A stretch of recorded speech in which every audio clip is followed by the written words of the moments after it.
आप देख रहे हैं न्यूज इंडिया, आपके साथ मैं रचना बंसल। शुरुआत करेंगे शाम 4 बजे के बुलेटिन की। 4 का चौका में आज की 4 बड़ी खबरें जो लगातार दिन भर सुर्खियों में रही हैं, वो खबरें आप तक पहुंचाएंगे। इसके अलावा कुछ बड़ी ब्रेकिंग न्यूज भी इसी बुलेटिन में आप तक पहुंचानी है। तो जो शुरुआत कर रहे हैं वो बरेली की खबर से जुड़ी हुई करेंगे। बरेली जहां पर 48 घंटे तक इंटरनेट सेवा बंद कर दी गई है। बरेली जहां पर आज जुमे की नमाज के चलते हाई अलर्ट पर भी स्थिति रखी गई। पुलिस प्रशासन पूरी तरह से सतर्क दिखाई दिया। चप्पे चप्पे पर भारी पुलिस फोर्स की तैनाती की गई है। शहर में पुलिस, पीएसी और आरआरएफ के 8,500 जवान तैनात किए गए हैं। वहीं इंटरनेट सेवा भी 48 घंटे तक बंद की गई है। इस बीच मुस्लिम धर्म गुरुओं ने लोगों से शांतिपूर्वक तरीके से नमाज पढ़ने और किसी प्रदर्शन में शामिल न होने की अपील की है, क्योंकि देखा है 26 सितंबर को जो कुछ हुआ, 80 से ज्यादा गिरफ्तारियां अब तक हो चुकी हैं। इसको लेकर अपडेट क्या है, साथ ही बरेली का असर यूपी के कौन कौन से जिलों में दिखाई दे रहा है, ये आपको बताएंगे। दूसरी तस्वीर नीतीश कैबिनेट की अहम बैठक से जुड़ी हुई है। आज नीतीश कैबिनेट की बैठक होने वाली है। माना यह जा रहा है कि मुख्यमंत्री नीतीश कुमार के कार्यकाल की ये अंतिम बैठक हो सकती है। आज की बैठक में कई बड़े और अहम फैसले लिए जाने की संभावना जताई जा रही है। किस तरीके से और क्या ये फैसले होंगे बताएंगे। बिहार स्टूडेंट क्रेडिट कार्ड, स्वयं सहायता भत्ता के अलावा अन्य एजेंडों पर भी मुहर लग सकती है। इसके अलावा जो तीसरी बड़ी खबर है वो राहुल गांधी के बयान से जुड़ी हुई है। घमासान छिड़ गया है। कोलंबिया में कांग्रेस नेता राहुल गांधी ने भारत में लोकतांत्रिक व्यवस्था पर हमला होने की बात कही, जिसके बाद भारतीय जनता पार्टी ने पलटवार किया है। बीजेपी सांसद सुधांशु त्रिवेदी ने कहा कि कांग्रेस भारत विरोधी शक्तियों के साथ है। राहुल गांधी ने कई बार भारत विरोधी बयान दिए। सुधांशु त्रिवेदी ने कहा कि कांग्रेस ने राजतंत्र को जिंदा रखा है। कांग्रेस में सिर्फ एक ही परिवार का वर्चस्व है। अब इसको लेकर वार पलटवार अब और गहराएगा, विवाद और ज्यादा बढ़ेगा। अपडेट क्या है पूरा बताएंगे। चौथी तस्वीर है, ये ऑपरेशन सिंदूर से जुड़ा हुआ अपडेट है। पाकिस्तान के 10 फाइटर जेट कैसे गिराए, ये भारतीय वायुसेना के प्रमुख ने बताया है, बड़ा बयान दिया है ऑपरेशन सिंदूर को लेकर। उन्होंने कहा कि इस ऑपरेशन के दौरान भारत ने अपने सभी रणनीतिक लक्ष्य पूरे किए, जबकि पाकिस्तान को युद्ध विराम की मांग करनी पड़ी। उन्होंने कहा कि दुनिया ने यह देखा कि भारतीय सेनाओं की संयुक्त कार्रवाई ने किस तरह से दुश्मन को झुकने पर मजबूर कर दिया। एयर चीफ ने बताया कि ऑपरेशन सिंदूर के दौरान भारत ने पाकिस्तान के 8 से 10 फाइटर जेट्स को तबाह किया। पाकिस्तान एयरफोर्स के अमेरिकन मेड F-16 और चीन में बने JF-17 को इंडियन एयरफोर्स ने मार गिराया था। यहां तक कि 200 किलोमीटर अंदर जाकर पाकिस्तान को उसके अंदाज में ही जवाब दिया गया। ये 4 बड़ी खबरें डिटेल में 4 का चौका में आप तक पहुंचाएंगे।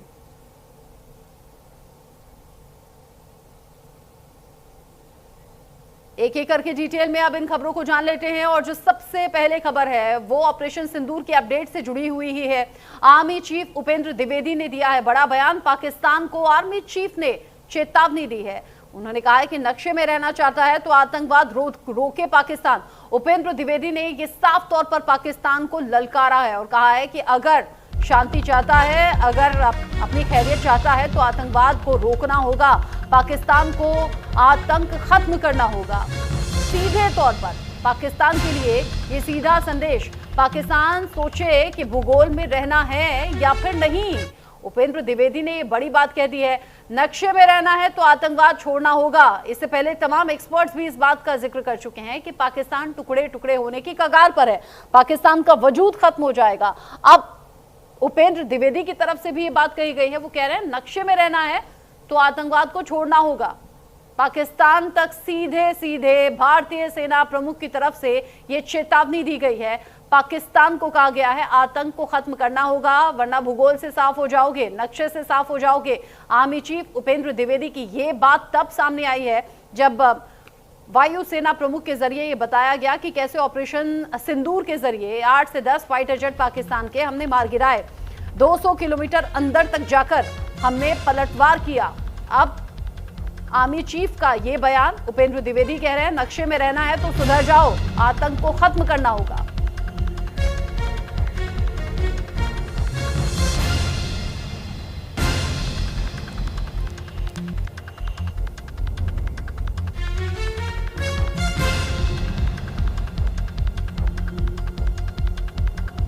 जैसे आपको पता है टेररिस्ट टारगेट तो 9 टारगेट हम लोगों ने नियुक्त किए थे और इस टारगेट में ये हमने यकीन किया था कि इसमें कोई इनोसेंट नहीं खत्म होना चाहिए और कोई मिलिट्री टारगेट को भी हम नहीं उस टाइम डिस्ट्रॉय करना चाहते थे। हम टेररिस्ट टारगेट को डिस्ट्रॉय करना चाहते थे, टेररिस्ट टारगेट में जो ट्रेनिंग देते उनको डिस्ट्रॉय करना चाहते थे और जो उनको इंडोक्ट्रिनेशन करते थे या उनको तरबियत देते थे, जिनको हम बोलते हैं कि उनके आका, उनको डिस्ट्रॉय करना चाहते थे। और यही चीज हमने नो टारगेट में की, जिसमें 7 टारगेट में आर्मी ने किया था, 2 एयरफोर्स ने किया था। और इस बार हमने हर टारगेट को डिस्ट्रॉय करने का प्रूफ भी दिखाया दुनिया को। ये तो पाकिस्तान छुपा ले जाता था, पर इस बार हमने दिखाया कि ये देखिए यहाँ पे हमने ये डिस्ट्रॉय किया, ये डिस्ट्रॉय किया। और सारी जो खबर है, तकरीबन 35 से 40 तो पहले नाम आए थे, लेकिन आपको पता है कि जब वो उनका 14 अगस्त को उन्होंने गलती से एक लिस्ट जाहिर कर दी थी जिसमें 100 से भी ज्यादा नाम थे जो कि वहां पर लोग खत्म हुए। और ये मैं फौजियों की बात कर रहा हूं जो वहां पे खत्म हुए थे। टेररिस्ट जो है वो तो बहुत ही ज्यादा थे, ठीक है, तो टेररिस्ट को तो वो गिनते ही नहीं। तो ये मैं आपको बताना चाहता हूं कि इस बार भारत देश पूरी तैयारी के साथ है और इस बार वो संयम नहीं रखेगा जो सिंदूर 1.0 में हमने संयम रखा था। इस बार हम आगे की कार्रवाई करेंगे और कुछ ऐसी कार्रवाई करेंगे कि हो सकता है पाकिस्तान को सोचना पड़े कि उसे इतिहास में, भूगोल में रहना है कि नहीं रहना है। अगर उसे भूगोल में अपनी जगह बनानी है तो उसके लिए उसे जो स्टेट स्पॉन्सर टेररिज्म जिसको हम बोलते हैं, यानी कि उसका देश जो टेररिज्म को स्पॉन्सर कर रहा है उसे रोकना पड़ेगा। तो आप अपनी पूरी तैयारी करके रखिए और अगर परवरदिगार चाहेंगे, भगवान चाहेंगे, भाई गुरु चाहेंगे तो बहुत जल्दी ही आपको मौका मिलेगा। उसके लिए ऑल द बेस्ट। जय हिंद।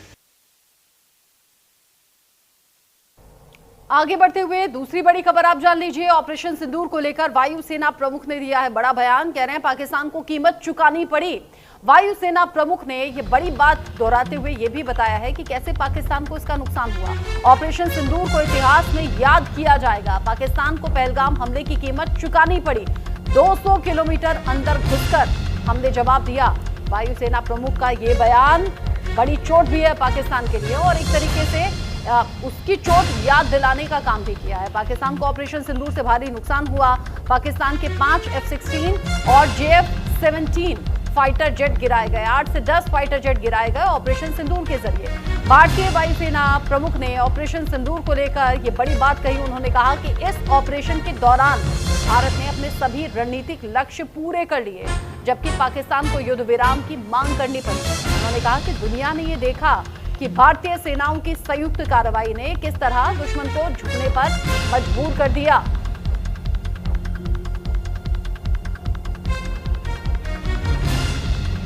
वायुसेना प्रमुख ने ये याद दिलाया कि कैसे ऑपरेशन सिंदूर ने पाकिस्तान में आतंकियों के ठिकाने नेस्तनाबूद कर दिए। 8 से 10 फाइटर जेट गिराए गए। साथ ही साथ ये भी बताया कि इतिहास में याद किया जाएगा ऑपरेशन सिंदूर और साथ ही साथ पाकिस्तान भी इसे याद रखे, कीमत उसे चुकानी पड़ी पहलगाम घटना की।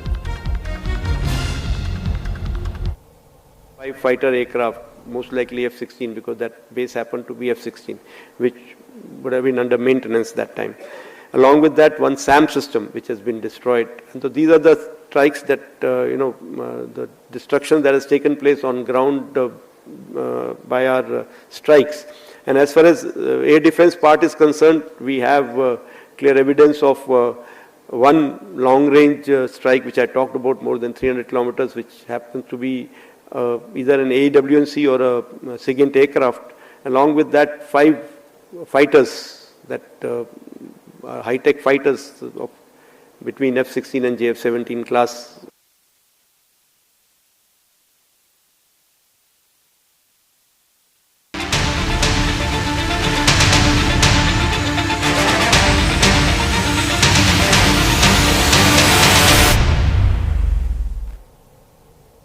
आगे बढ़ते हुए खबर अब बरेली से, जहां जुमे की नमाज के चलते हाई अलर्ट रखा गया है। पुलिस प्रशासन पूरी तरह से सतर्क है। चप्पे चप्पे पर भारी पुलिस फोर्स की तैनाती की गई है। शहर में पुलिस, पीएसी और आरआरएफ के 8,500 जवान तैनात किए गए हैं। वहीं इंटरनेट सेवा भी फिर से बंद कर दी गई, वो भी 48 घंटे के लिए। इस बीच मुस्लिम धर्मगुरुओं ने लोगों से शांतिपूर्ण तरीके से नमाज पढ़ने और किसी प्रदर्शन में शामिल न होने की अपील की। बरेली में एक हफ्ते पहले जुमे की नमाज के ही दिन यानी 26 सितंबर को हिंसा भड़की थी। प्रदर्शनकारियों ने कई जगहों पर तोड़फोड़ और पत्थरबाजी की। वहीं आज जुमे की नमाज को देखते हुए बरेली में सुरक्षा के खास इंतजाम किए गए। बरेली को अलग अलग जोन में बांटा गया। चप्पे चप्पे पर सुरक्षा बलों की तैनाती की गई। इलाके में निगरानी के लिए ड्रोन कैमरों की भी निगाह रखी गई। लोगों को चेतावनी दी गई कि अपने घरों की छतों से पत्थर हटा लें। किसी के घर पर पत्थर मिले तो फिर सख्त कानूनी कार्रवाई होगी। रिपोर्ट देखिए।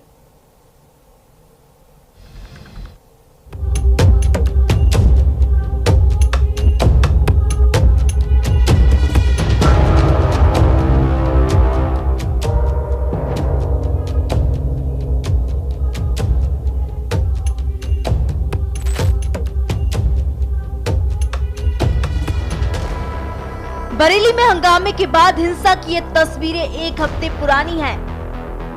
आज ही के दिन जुमे की नमाज के बाद ऐसा हंगामा मचा कि उसका असर पूरे हफ्ते दिखता रहा। एक तरफ तौकीर रजा समेत एक आरोपी की गिरफ्तारी हुई, फरार आरोपियों का एनकाउंटर हुआ। कोई सीधे पकड़ में आ गया तो किसी को दबिश के जरिए पकड़ा गया। वहीं दूसरी तरफ आरोपियों के अवैध ठिकानों पर बुलडोजर एक्शन किया गया। आज फिर जुमे का शुक्रवार है, इस बार फिर ऐसा ना हो इसके लिए पूरी व्यवस्था कर ली गई है।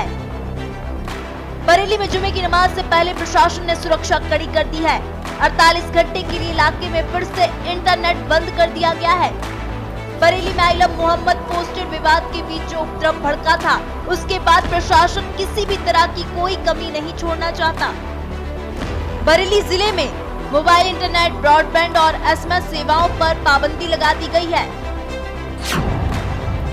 बाजार में फ्लैग मार्च निकाला गया। बरेली में 4 सुपर जोन बनाए गए। 8 ड्रोन से नजर रखी जा रही है। 8 टीमें निगरानी कर रही है।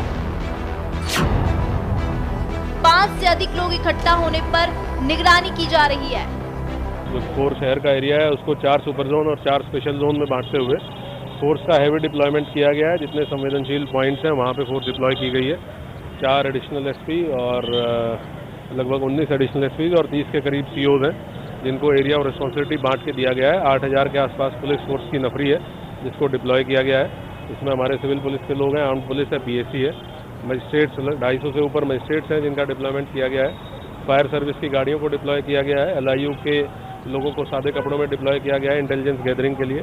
तो एहतियातन जितने भी स्टेप्स लिए जाने हैं, ड्रोन के माध्यम से भी निगरानी करा रहे हैं, वो सारे लिए जा चुके हैं। बहुत ही वृहद स्तर पर संवाद धर्मगुरुओं से और संभ्रांत व्यक्तियों से स्थापित किया गया है। सभी धर्मगुरुओं ने अपील भी जारी की है कि लोग अपना नमाज पढ़ें और शांतिपूर्ण तरीके से घर पे वापस चले जाएं। वहीं एक तरफ कई मौलाना मैदान में उतर गए हैं और मुसलमानों से अपील कर रहे हैं कि शांति बनाए रखें और किसी के बहकावे में ना आए। नमाज पढ़ने के बाद सीधे अपने घर जाएं। मैं तमाम मुसलमानों से अपील करता हूं कि नमाज पढ़ें और नमाज अपने करीब की मस्जिद में पढ़ें। जो घर के करीब मस्जिद है उस मस्जिद में नमाज पढ़ें और करीब की मस्जिद में नमाज पढ़ने के बाद में अपने घरों को चले जाएं। किसी संगठन या किसी व्यक्ति के बुलावे पर न जाएं और भीड़ का हिस्सा न बनें। बरेली में चप्पे चप्पे पर पुलिस बल की तैनाती की गई है। फोर्स शहर की सड़कों से लेकर गलियों तक फ्लैग मार्च निकाल रही है। 26 सितंबर को जो उपद्रव हुआ उसके बाद माहौल जो अब शांतिपूर्ण है, उसे बनाए रखने के लिए पुलिस लगातार निगरानी कर रही है। कुल मिलाकर आज बरेली में जुमे की नमाज को लेकर सतर्कता बढ़ा दी गई है और उम्मीद है लोग भी प्रशासन का सहयोग करेंगे ताकि किसी विवाद या हंगामे से बचा जा सके। Bureau report news India. अगली खबर बिहार चुनाव से जुड़ी हुई है और अब नीतीश कुमार से जुड़ी हुई है। बिहार कैबिनेट की आज अहम बैठक है और मुख्यमंत्री नीतीश कुमार की अध्यक्षता में ये मीटिंग होनी है। बैठक में कई अहम मुद्दे हैं जिन पर बात होगी। कई बड़े एजेंडे हैं जिन पर मोहर लगने की संभावना है। स्टूडेंट क्रेडिट कार्ड योजना पर भी इसमें मोहर लग सकती है। बड़ी बात तो ये भी है ना कि चुनाव में अब कम वक्त है, ऐसे में ये मीटिंग लोगों का बड़ा ध्यान रहने वाला है इसके फैसलों पर। आज नीतीश कैबिनेट की बैठक होने वाली है और माना यह जा रहा है कि मुख्यमंत्री नीतीश कुमार के कार्यकाल की ये अंतिम बैठक हो सकती है। आज की बैठक में कई बड़े और अहम फैसले लिए जाने की संभावना है। बिहार स्टूडेंट क्रेडिट कार्ड स्वयं सहायता भत्ता के अलावा अन्य एजेंडों पर इस बैठक में मुहर लग सकती है।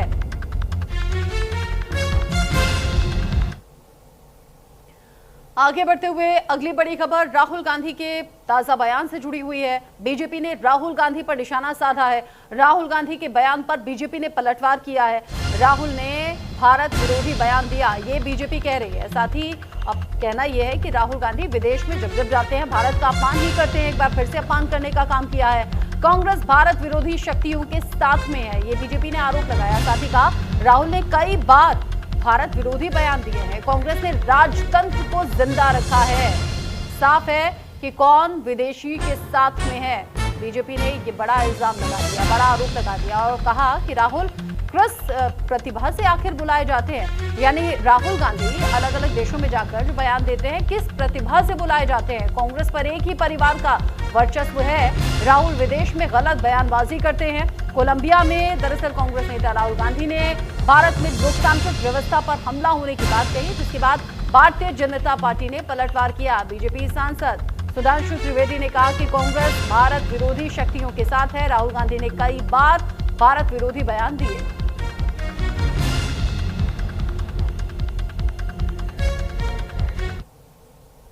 इतनी बार विदेश में जाकर भारत विरोधी बयान दे चुके हैं कि मैं उन सबको गिनाऊंगा तो आप सबका समय बिना वजह व्यर्थ होगा।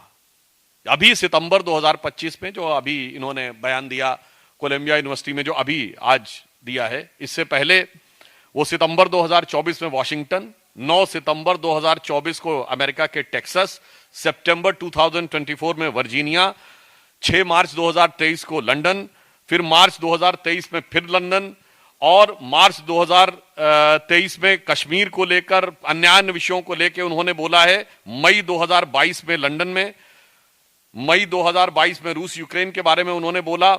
फिर ब्राउन यूनिवर्सिटी में मार्च 2021, दुबई में जनवरी 2019, लंदन में अगस्त 2018, मलेशिया में मार्च 2018, सिंगापुर में मार्च 2018, बहरीन में जनवरी 2018 और अमेरिका में सितंबर 2017। एक लंबी कहानी है जो उनके दिल के अंदर की नफरत की जुबानी आपको बहुत साफ दिखाई पड़ती है। और मैं याद दिलाना चाहता हूं कि 6 मार्च 2023 को राहुल गांधी ने लंदन के चैटम हाउस में यह कहा था, why the defenders of democracy Europe and America are silent. वहीं कांग्रेस नेता प्रमोद तिवारी ने नेता प्रतिपक्ष राहुल गांधी के बयान पर अब कहा, एक एक शब्द का मैं समर्थन करता हूं। इसके अलावा और क्या कुछ कहा, सुन लीजिए।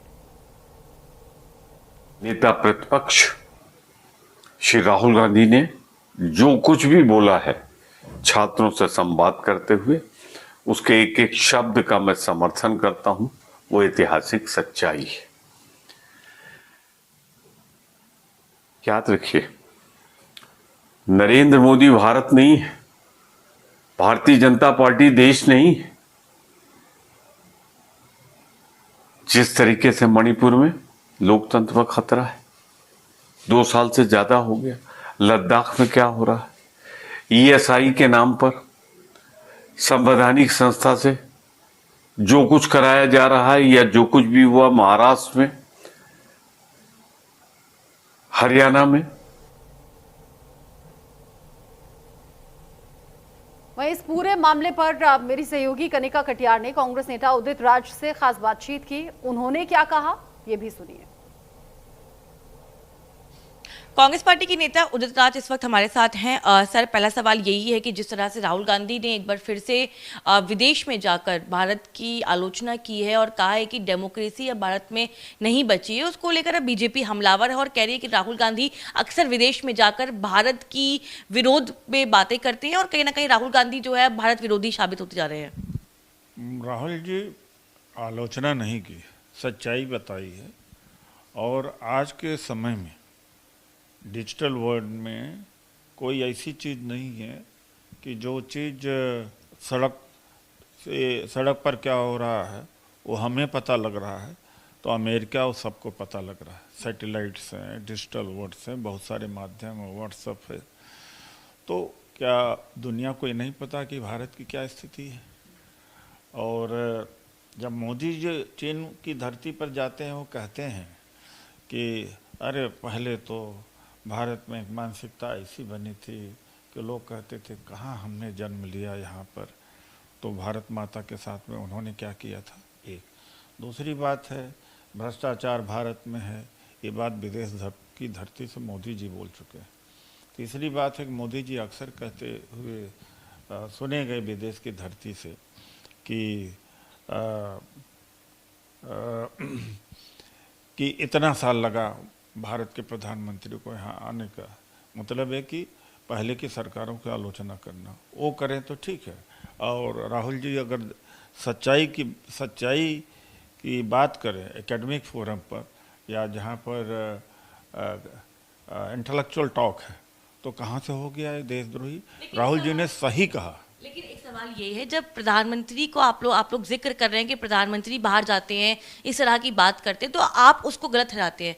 आपका ही नेता बार बार बाहर जाके अगर विदेश में भारत के बारे में कुछ भी बोलेंगे तो जाहिर सी बात सवाल तो खड़े होंगे उस बात पे। डेमोक्रेसी की बात, Rahul ji he has talked about democracy, the democracy is under threat and that's correct and of course the world community knows it, nothing is hidden now. तो आज हिडन नहीं है कोई चीज। आगे बढ़ते हुए खबर पाकिस्तान से जुड़ी हुई। पाकिस्तान पर एमईए की तरफ से प्रेस कॉन्फ्रेंस की गई और एमईए का कहना यह है कि पीओके में मानवाधिकारों का उल्लंघन किया जा रहा है। पाकिस्तानी सेना लगातार लोगों पर बर्बरता कर रही है। हालांकि तमाम ऐसे वीडियोज हैं जो सोशल मीडिया पर वायरल हैं जो पीओके की असलियत को दिखा रहे हैं, जहां आम लोगों पर कैसे अत्याचार हो रहा है। वही एमईए की तरफ से भी कहा गया और बताया गया कि निर्दोष लोगों पर अत्याचार हो रहा है।